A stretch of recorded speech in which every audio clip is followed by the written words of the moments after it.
এখন আমাদের মাঝে টসে অংশগ্রহণ করবেন ঢাকার ক্যাপ্টেন তারসিরা পিয়ারা। তারসিরা পিয়ারা তো তিশারা পেরেরা। ও মাই গড, মাঠ চলে গেল বলের বাইরে।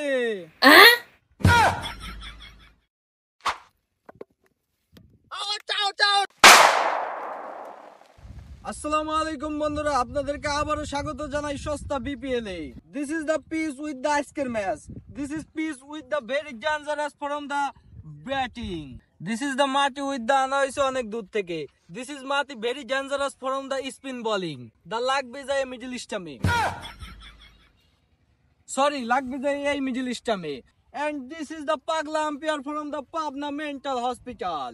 আচ্ছা আম্পায়ার স্যার, এই বিপিএল কে কেন সস্তা বিপিএল বলা হয়? আরে কিভাবে আপনারা বিপিএল কে সস্তা বিপিএল বলেন? বিপিএল এ ডাবল টাকা খরচ করে নোরা খালারে নাচালাম, আপনারা কিভাবে বিপিএল কে সস্তা বিপিএল বলেন?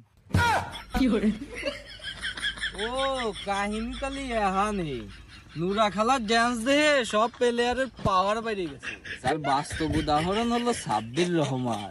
তো বেশি বকবক না করে আমরা চলে যাই টসে। এখন আমাদের মাঝে টসে অংশগ্রহণ করবেন ঢাকার ক্যাপ্টেন তারসিরা পিয়ারা। তারসিরা পিয়ারা তো তিশারা পেরেরা। ও sorry, Thisara Perera.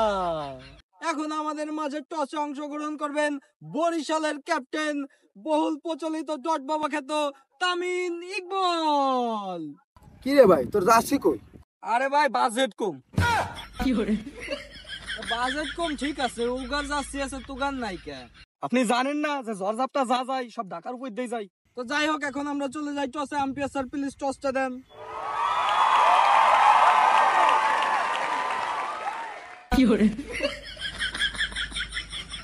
Oh my God!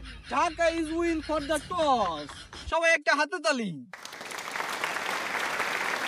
আচ্ছা, আপনারা তো টসে জিতে গেলেন, এখন আপনারা কি নেবেন, ব্যাটিং না বোলিং? অবশ্যই ব্যাটিং, কারণ আমাদের প্লেয়ারদের যে ফর্ম, নুরা খেলা নাচার পরেতে মনে হচ্ছে ওরা খুব চাঙ্গা। এখন ব্যাটিং এ মিনিমাম কমসে কম 200-250 রান তো করবে, তাই আমরা ব্যাটিং নেব। আপনি খুব আত্মবিশ্বাসের সাথে ব্যাটিং করতে চান? ওকে, the toss win the Dhaka and going to batting. আচ্ছা তামিম ইকবাল ভাই, এই ঢাকা তো টসে জিতে ব্যাটিং করার সিদ্ধান্ত নিল, এখন আপনাদের তো বোলিং করতে হবে। তো আপনাদের অনুভূতি কি আমাদেরকে একটু জানান। সমস্যা নাই, পাওয়ার ওদের আছে, পাওয়ার আমাদেরও আছে। নোরা খালার ড্যান্স তো আমরাও দেখেছি, আমরা বোলিং এ দেখিয়ে দেবো।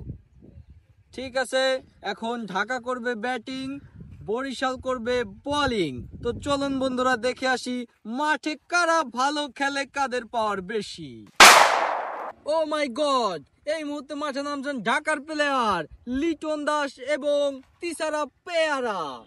দুজন নিজেদের মধ্যে একটু কথা বলে নিলেন এবং লিটন কাকা চলে গেলেন স্ট্রাইকে। এখন পিচটাকে একটু ঠিক করে নিলেন লিটন কাকা। লিটন কাকাকে স্টাম্প দেখিয়ে দিচ্ছেন আম্পায়ার এবং এদিকে বল হাতে প্রস্তুত রয়েছেন বরিশালের বলার এবং বল করলেন, টুকুত করে একটি রান তুলে নিলেন লিটন কাকা। স্ট্রাইকে চলে গেলেন তিশারা পেরেরা, কিন্তু একই ফোকাসিং খেলা দিচ্ছেন তিশারা পেরেরা, কোনোভাবেই ব্যাটে বলে করতে পারছেন না তিনি। আমার মনে হয় নুরা খেলার ডান্স দেখার পর থেকে চোখে একটু ঝাপসা দেখছেন তিনি, যার কারণে খেলতে পারছেন না। বলতে না বলতে একটি শট, একটি রান তুলে নিলেন লিটন দাস, অনেক খুশি হয়ে গেলেন। ও ভাই, আমাকে ঘুরাই দিলেন, দেখেন আমি কি ছয় মারি। আর কয় বল? এই ওভার। কিরে শালার, ওভার হয়ে গেল। ভাই একটু ভালো মতো খেলেন, সাকিব খান মেলা রান করতে কইছে। এই বেটা, বাংলায় বলিস কেন, ইংলিশে বল, আমি কি বাংলা বুঝি? এত কষ্ট মেনে নেওয়া যায় না। আমরা চলে আসলাম পরবর্তী ওভারে। আবার তিশারা পেরেরার হাত থেকে একটি রান এবং ব্যাটে রয়েছেন লিটন দাস। ও মাই গড, এ কি হয়ে গেল? লিটন দাসের প্যান খুলে দেওয়া হয়েছে। দর্শক বৃন্দ, এ কি কাণ্ড দেখছি আমরা বল মাঠে। স্যার, এটা তো ক্লিয়ার দুর্নীতি, এটা আউট হলে কিভাবে? দুর্নীতি মুর্নীতি কিছুই না, বল স্টামে লাগছে মানে আউট।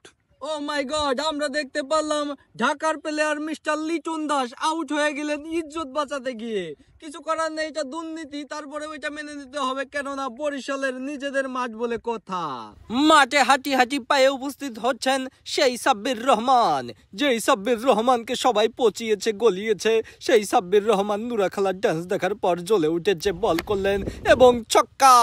ওরে পক্কা, একই ছক্কা, একই শট দিলেন। ও মাই গড, আবারও সেই একই শট এবং আবারও 6। একই খেলা দিচ্ছেন সাব্বির রহমান। পরবর্তী শট এবং 50, সাব্বির রহমানের হাত থেকে 50। ঢাকা সংগ্রহ দাঁড়ালো 250 রান। আমরা দেখতে পাচ্ছি বরিশালের সেই 2 মারকুটে ব্যাটসম্যান নুরা খালা সেই মাজা ঘুরানো ডান্স দিতে দিতে মাঠে প্রবেশ করছেন। এই ম্যাচ জিততে হলে তাদেরও লাগবে 251 রান। তামিম ইকবালের একই ড্যান্স, বল করলেন ঢাকা। তামিম ইকবাল সেই ঠ্যাক, তাকে এই জন্যই তো ডট বাবা বলা হয়। বরাবর ঠেকিয়েই যাচ্ছেন তামিম ইকবাল, কোনোভাবেই তার ব্যাট থেকে আমরা 6-এর কোনো মার দেখতে পাচ্ছি না। পরবর্তী বল এবং oh my God, fantastic shot Tamim Iqbal. ওভারের শেষ বল, oh my God, Tamim Iqbal একটি 6-এর মার দেখতে পারলাম আমরা। কিরে ওভার শেষ হয়েছে? এ যা তোরা জিতা। জিতা মানে কেবল তো খেলা হলো 1 ওভার, আর পরে রয়েছে বাকি 19 ওভার। আরে আমাকে আর একটা মাত্র বলার, আর 19 ওভার কি একটা বলার দিয়ে করাবো? একটা বোলিং, তোর আর বোলিং কিনিস নাই কে? আর কিছু করার নাই, বাজেট প্রবলেম। আমি পারি না আর পারি না, আমি কেন মরি না।